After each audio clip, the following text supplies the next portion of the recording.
teman-teman yang mau maju skripsi, sebelum Anda ujian skripsi harus terlebih dahulu memasukkan artikel Januari tahun 2023. Jadi tinggal 2 bulan lagi. Teman-teman yang hadir di semester 6 ya, di bulan Januari. Ya, jadi ada 2 segmen. Segmen pertama kita dengarkan dari pemateri. Segmen kedua itu kita nanti ada diskusi tanya jawab.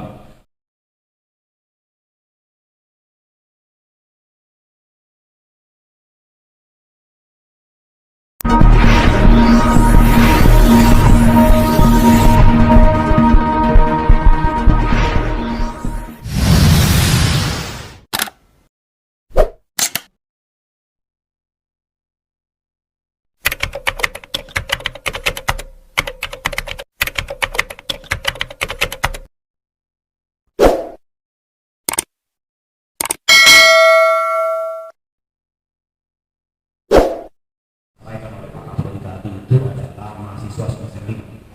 Jadi mulai 2023 Januari, salah satu syarat untuk mengikuti ujian skripsi, ujian skripsi itu setelah ujian hasil itu Anda ujian skripsi.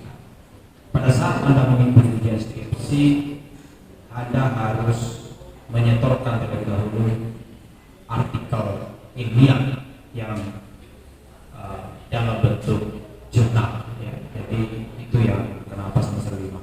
Jadi adik-adik semester 5 mohon memperhatikan betul bagaimana kiat-kiat yang harus Anda lakukan nanti untuk menyusun artikel ilmiah.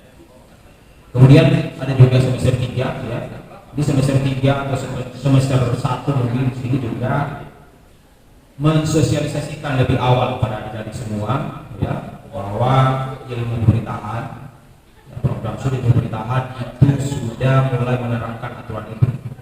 Aturan ini sebenarnya sudah seharusnya mulai dilakukan itu dari beberapa tahun yang lalu ya, tapi karena beberapa kendala ya, tapi saat ini itu sudah dipisahkan berdasarkan disiplin keilmuan. Dan salah satu tugas dari laboratorium ilmu pemerintahan itu adalah melakukan verifikasi pengecekan artikel ilmiah itu. Jadi nanti surat bahwa Anda sudah menyetor artikel ilmiah itu akan ditandatangani oleh laboratorium ilmu pemerintahan ya. Termasuk juga akan mengecek apakah itu ada plagiasinya atau tidak. Karena selama ini Anda kan menulis skripsi ya, itu mungkin masih banyak yang menyalin ya, menyalin dari internet, menyalin dari karya sebelumnya. Mulai 2023 itu akan mulai ditertibkan ya. Jadi tadi sudah disampaikan oleh Ibu Wadik 1 itu minimal plagiasinya 20%. Artinya kalau Anda ada kopi itu minimal 20%. Lebih dari itu akan diminta untuk diperbaiki ya, bukan ditolak tapi diperbaiki ya. Baik, senior-senior dosen itu pemerintahan yang saya hormati, Pak Yunus, Pak Iwan, Usul, Pak Haryanto, Pak Moderator, saya di sini izin menyampaikan materi ya, soal bagaimana menulis artikel ilmiah. Saya sebenarnya ya mungkin belum bisa dibilang masih baru ya soal artikel ilmiah ini, tapi minimal saya ada sedikit pengalaman dalam bagaimana menulis artikel hingga melakukan publikasi. Ya, perlu saya sampaikan apa yang melatar belakangi kegiatan ini ya, tadi di awal sudah disampaikan mulai dari Januari 2023 kewajiban bagi semua mahasiswa pemerintahan harus menyetor artikel ilmiah dalam bentuk jurnal di laboratorium ilmu pemerintahan. Itu kewajiban. Itu yang melatar belakangi kenapa kemudian kita mengadakan workshop ini. Kemudian yang kedua, saya pikir ini tambahan. Ketika Anda menulis artikel ilmiah dan mempublikasikan jurnal, maka secara tidak langsung Anda juga mempromosikan gagasan Anda. Ke siapa? Ke khalayak. Anda mau dikenal, ya, ada orang yang mau dikenal, misalnya kalau mahasiswa itu pergi demo jadi orator. Ada juga yang saat ini itu dikenal karena dia punya tulisan. Adik-adik kalau mau dikenal karena punya tulisan, ya silahkan menulis. Dan insya Allah akan bertambah juga rezeki. Karena saya alami sendiri, saya menulis itu dibayar. Jadi Anda kalau mau dapat uang, ayo menulis. Kemudian yang berikutnya eksistensi diri. Ini tentu pernah mendengar apa yang disampaikan oleh salah satu penulis, Pramudian Nangatur. Pramudian Nangatur mengatakan bahwa jika ingin dikenal oleh sejarah, maka menulis.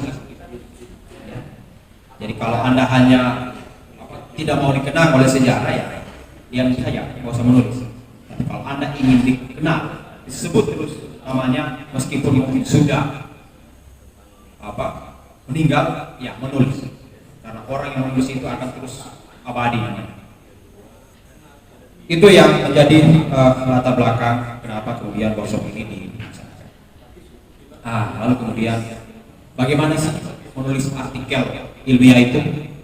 Ya, Pak, ini boleh dipindah-pindahkan ya? Ya, silakan next.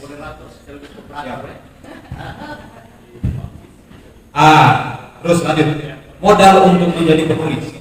Jadi harus ada punya modal. Pertama tentu Anda harus punya kemauan keras. Kemauan keras itu kalau Anda gagal, coba lagi. Kalau Anda malu-malu, ya coba dulu di ruang-ruang. Kalau di ini tulis saja dulu di Facebook Anda. Bagaimana menulis yang baik. Kalau ada tulisan Anda di Facebook banyak komentar, berarti itu Anda Anda sudah mulai menarik perhatian orang. Siap. Jadi Anda harus punya kemauan keras. Coba. Saya ini mulai menulis itu awalnya ya tadi di Facebook. Lalu kemudian saya naikkan tingkatnya, saya menulis di blog. Lalu kemudian saya naikkan tingkatnya lagi, saya menulis di koran. Lalu kemudian saya naikkan tingkatnya lagi, saya menulis di artikel dari dia yang diterbitkan dalam jurnal nasional maupun internasional. Jadi semua itu perlu proses. Anda harus punya kemauan keras. Gagal, coba lagi. Gagal, coba lagi. Ya, itu yang harus Anda tanamkan dalam jiwa Anda, bahwa harus saya bisa menulis. Ya. Sama dengan belajar bahasa Inggris.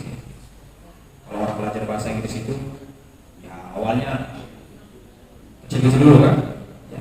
Mungkin dia bicara dulu sendiri di kamar mandi gitu. Lalu kemudian mulai melatih diri, ketemu dengan orang gitu. Sama dengan menulis juga begitu. Next. Harus membaca. Ya. Membaca. Jadi kalau Anda mau banyak ide, itu harus Anda membaca. Ya.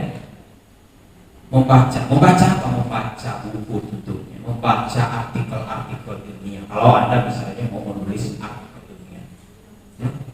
Tanpa Anda membaca, saya yakin Anda akan miskin kalimat. Ya. Miskin kalimat itu maksudnya kosakatanya yang itu saja.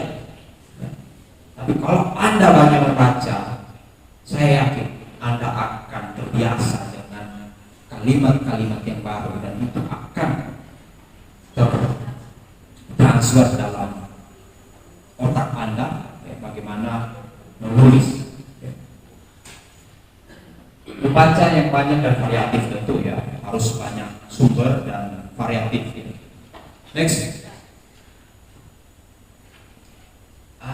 mempunyai referensi yang banyak. Kalau dulu referensi itu sangat susah didapatkan karena harus ke perpustakaan, harus beli buku. Tapi sekarang kan mudah sekali sekarang kalau kita mencari referensi, ya tinggal ada jaringan internet, ketik Google Scholar, cari buku yang kita inginkan atau topik yang kita inginkan akan muncul ribuan. Ya. Jadi saya pikir itu gak akan jadi kendala bagi adik-adik untuk bisa mendapatkan referensi yang banyak. Ya. Next, kreatif, harus kreatif. Jadi menulis itu harus kreatif. Jadi tadi yang saya bilang, jangan sampai kalimatnya itu saja. Ya. Untuk memicu kreativitas orang itu macam-macam. Kalau saya biasanya kalau untuk memicu saya berkreasi itu saya pergi ke tempat yang tenang, ke pantai, ke gunung, lalu kemudian berhayal. Itu akan muncul dengan sendirinya kalimat-kalimat indah. Ya. Jangan hanya pada saat Anda putus cinta, ya, muncul kalimat-kalimat indah. Tapi bikinlah suasana. Ketika Anda menulis juga harus Anda menciptakan suasana yang seperti siapa ini? Penyair apa ini Mas yang terkenal itu Iran ini Khalil Gibran. Jadi seorang penulis itu harus seperti Khalil Gibran. Tapi Khalil Gibran kan ceritanya soal apa? Cinta-cintaan gitu kan. Anda bagaimana menghadirkan, menarasikan misalnya sebuah objek, sebuah gunung itu dengan indah dalam sebuah tulisan. Next, mau memaksa diri. Ya, saya pikir dari kerja keras harus ada memaksa diri untuk menulis. Ya, jangan tunda-tunda. Ya.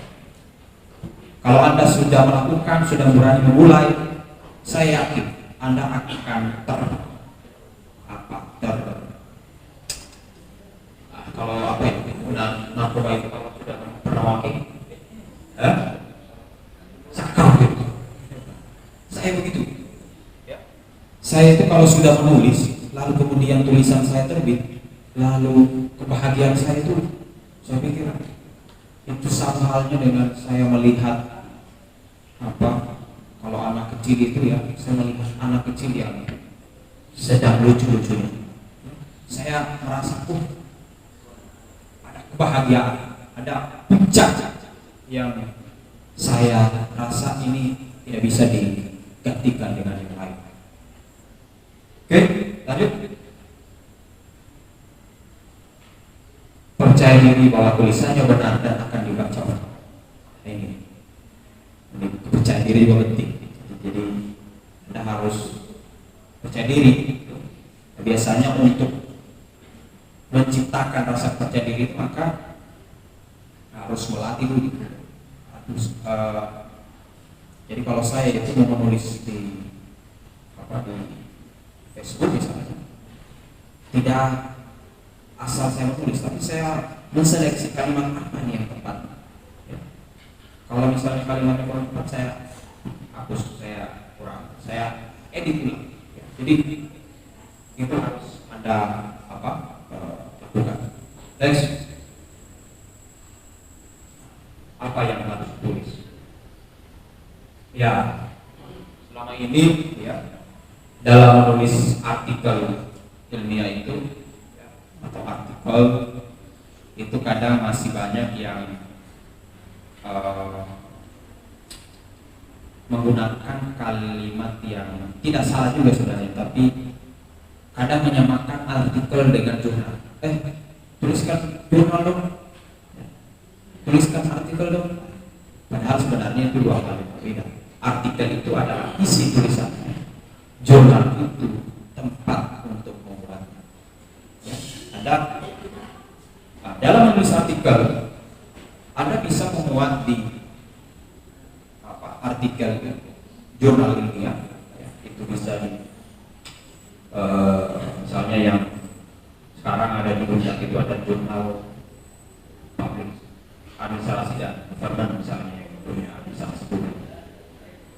Tapi juga bisa menulis artikel di media populer, ya, di mana koran.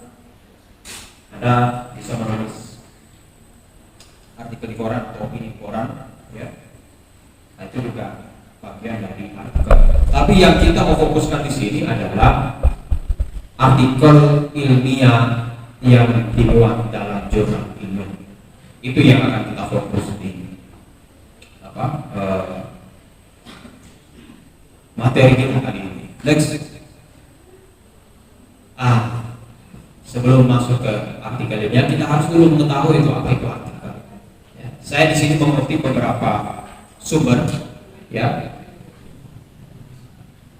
Artikel merupakan karya tulis seseorang atau beberapa orang. Jadi artikel itu bisa satu orang, bisa beberapa orang. Makanya dalam artikel yang dimuat di jurnal itu biasanya namanya ada lebih dari satu, ya. Yang dirancang untuk dimuat dalam suatu jurnal atau terbitan tentang kumpulan dari beberapa artikel. Jadi bisa dimuat dalam jurnal atau juga kumpulan beberapa artikel, ya. Kalau ini biasanya mencek kumpulan riset yang digabung dalam satu buku yang ditulis dengan tata cara ilmiah. Tata cara ilmiah berarti menggunakan bahasa yang ilmiah, bukan bahasa pasar. Kalau orang Jakarta gue, nah itu bukan bahasa ilmiah, ya. Atau orang Bandung urang gitu kan, ada orang bukan itu yang kita gunakan. Kita menggunakan kalimat-kalimat yang ilmiah. Kalimat yang ilmiah ya yang sesuai dengan ejaan bahasa Indonesia yang benar, ya. Dan mengikuti pedoman atau konvensi ilmiah yang telah disepakati atau ditetapkan. Jadi biasanya kalau kita mau mengirim jurnal itu sudah ada template-nya. Yang template, judulnya itu harus minimal tidak lebih dari 10 kalimat, abstraknya tidak lebih dari 250 kata, latar belakangnya tidak lebih dari 200 karakter misalnya, ya, 200 karakter itu 200 kata. Jadi sudah ada, masing-masing jurnal itu sudah punya template. Jadi sebelum Anda mengirim jurnal, lihat dulu template-nya, karena jangan sampai artikel Anda itu sebenarnya bagus tapi ditolak karena yang panduan tadi Anda tidak ikuti. Jadi biasa jurnal langsung menolak gitu, kalau misalnya tidak mengikuti panduannya mereka. Jadi harus Anda perhatikan dulu, ya, bagaimana sistematika yang berlaku di dalam jurnal itu. Ya, kemudian ada juga yang artikel ilmiah didefinisikan sebagai penelitian karya ilmiah yang diperpendek atau diperingkas penyajiannya. Tadi kan hasil penelitian Anda dibuat jurnal. Hasil penelitian Anda itu halamannya taruhlah misalnya 80 atau 100, ya. Lalu kemudian dibikin menjadi artikel ilmiah yang halamannya hanya paling maksimal itu 15 halaman. Gimana caranya? Ya, ini yang cara memilih mana kalimat yang dikeluarkan, mana kalimat yang dianggap penting, mana susunan-susunan yang dipersyaratkan dalam jurnal itu yang harus Anda ikuti, ya. Artikel ilmiah adalah karya tulis yang dirancang untuk dimuat di jurnal atau buku kumpulan artikel ditulis dengan cara ilmiah yang disesuaikan dengan konvensi ilmiah. Kalau saya pikir sama dengan di atas. Kemudian Proto Wijoyo, artikel ilmiah sebagai bagian karya ilmiah selalu ditulis dengan bahasa yang konkret. Jadi kalau jurnal itu tidak berbelit-belit, bahasanya itu tidak berbelit-belit, tidak belok-belok. Jadi kalau deskripsi itu masih penjelasannya masih panjang, di jurnal itu gimana caranya penjelasan yang panjang itu disederhanakan tapi mengena. Padat lah kalau istilah ini. Kalimatnya itu padat. Sedikit tapi langsung dipahami orang yang membaca. Gaya bahasanya formal, ya, jadi ilmiah, ya. Kata-katanya teknis dan didukung dengan fakta umum yang dapat dibuktikan benar tidaknya. Harus juga bukan cerita air liur di sini. Harus ada data sehingga orang membacanya yakin. Kemudian Adnan, ya, tulisan artikel ini adalah tulisan yang berisi laporan sistematis mengenai hasil kajian atau hasil penelitian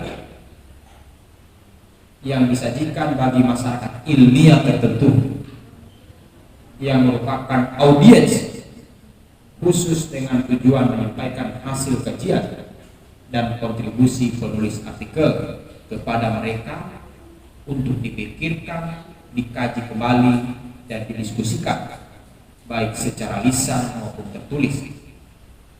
Yang dimaksud dengan audiens khusus antara lain seperti mahasiswa, dosen, peneliti, dan ilmuwan. Jadi memang sudah punya tujuan asarnya. Siapa ini jurnal ini? Untuk orang ilmu pemerintahan atau untuk orang ilmu politik atau untuk orang administrasi publik atau komunikasi? Nah, di jurnal itu sudah punya skop. Ya, jurnal ini memuat isu apa? Apakah pembicaraan atau kajian tentang pemerintahan atau kajian tentang ilmu komunikasi?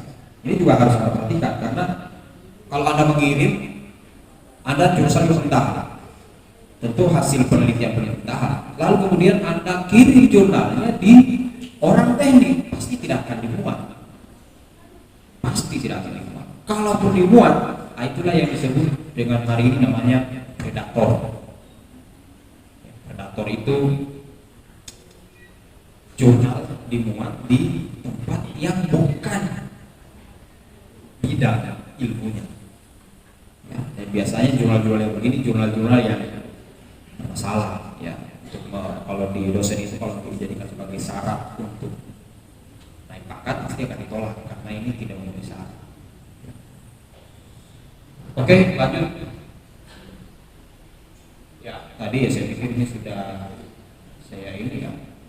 Ada jurnal bisa menggunakan media artikel ilmiah yang dimuat di jurnal maupun di koran, ya. Atau juga bisa membuat web atau blog sendiri, ya. Juga bisa Anda ungkapkan tulisan-tulisan Anda atau artikel Anda di web, ya. Next, lanjut. Pertanyaan umum, kapan harus menulis artikel ini? Sekarang, jangan tunggu lagi. Jangan menunggu setelah eksperimen atau hal-hal yang lain selesai. Lakukan saja, maju saja. Nanti akan Anda menyadari kesalahan ketika sudah mulai melakukan. Tapi kalau tidak pernah melakukan, saya yakin Anda tidak akan pernah menyadari di mana letak kesalahan saya. Susun kerangka artikel, jadi susun. Saya biasanya ketika membuat artikel itu saya mulai susun dulu. Abstraknya apa?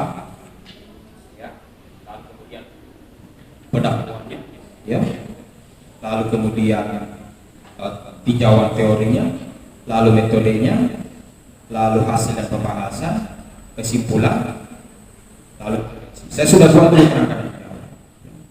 Biasanya saya mulai dengan abstrak.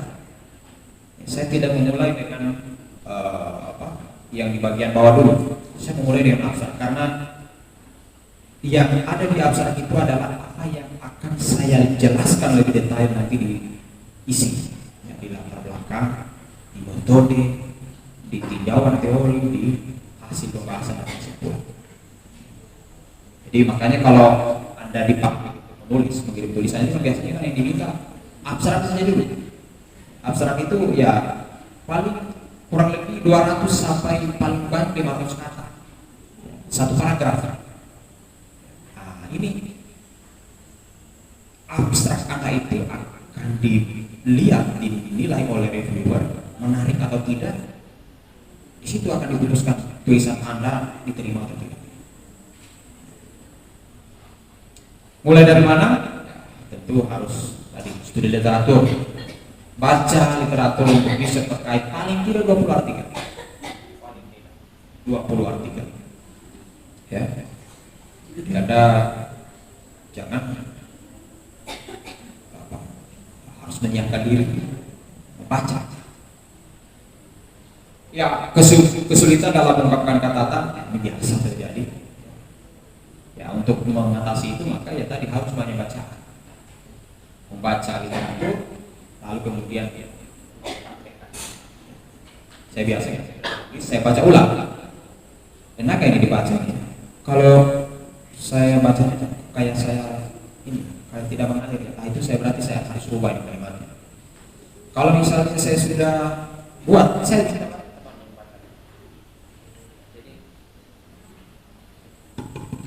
Saya biasa menggunakan teman juga, bukan untuk mereview, tapi membaca. Apakah dia pahami apa yang saya tulis? Karena belum tentu yang kita tulis itu tidak dipahami oleh orang.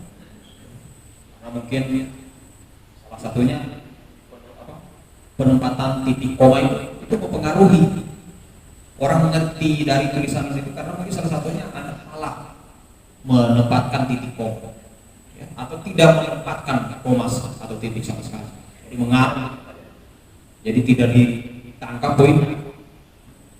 Jadi Anda harus mengakalinya itu. Next, sumber artikel ilmiah.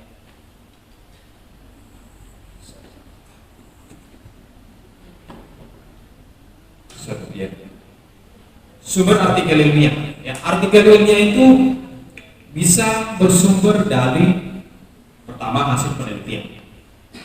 Hasil penelitian itu ya, Anda misalnya nanti nyusun skripsi, ya, sudah melakukan hasil seminar hasil penelitian, maka hasil penelitian Anda itu yang kemudian bisa dibuat menjadi artikel ilmiah. Artinya yang tadinya 80 halaman dibuat menjadi 12 halaman. Itu jadi ya, sumber artikel ilmiah. Kemudian yang kedua, bisa juga berasal dari non penelitian. Ya, Anda tidak pernah melakukan penelitian secara mendalam di lapangan, cuma mengumpulkan, membaca artikel dari jurnal atau buku, lalu kemudian Anda membuat menyusunnya dalam bentuk artikel. Itu bisa. Dan itu biasa saya sering lakukan juga. Ya. Jurnal-jurnal yang artikel saya yang terbit dalam jurnal itu biasanya tidak semuanya hasil penelitian saya. Ya, karena saya tidak, kalau penelitian itu kan waktunya lama, 6 bulan biasanya. Ya. Sementara artikel itu mungkin ada batasan 1 bulan harus semua. Maka yang saya lakukan adalah melakukan studi literatur saja. Ya. Lalu kemudian artikel ilmiah itu juga biasa bisa berasal dari tinjauan atau review buku. Ya, jadi misalnya ada bukunya Pak Nardi misalnya tentang politik uang. Ada mau review bukunya Pak Nardi. Ya, itu juga bisa menjadi. Lalu kemudian yang berikutnya ada obituari. Ya, obituari ini adalah artikel yang mengulas berita kematian seseorang tokoh atau ilmuwan yang disertai biografi singkat tokoh tersebut. Jadi ini juga bisa jadi sumber dari artikel ilmiah. Next. Nah, ini kan yang kadang juga Anda mungkin sering temukan dalam sistematika, ya, sistematika penulisan artikel ilmiah. Ada banyak versi, ya. Apakah versi perbedaan versi itu salah? Enggak. Itu sebenarnya hanya selera saja. Kalau ibaratnya makanan itu ya, makanan itu kan menunya macam-macam. Ya, ada yang menunya pakai sayur, ada yang pakai sayur. Ya, tergantung Anda mau sukanya yang mana. Ya.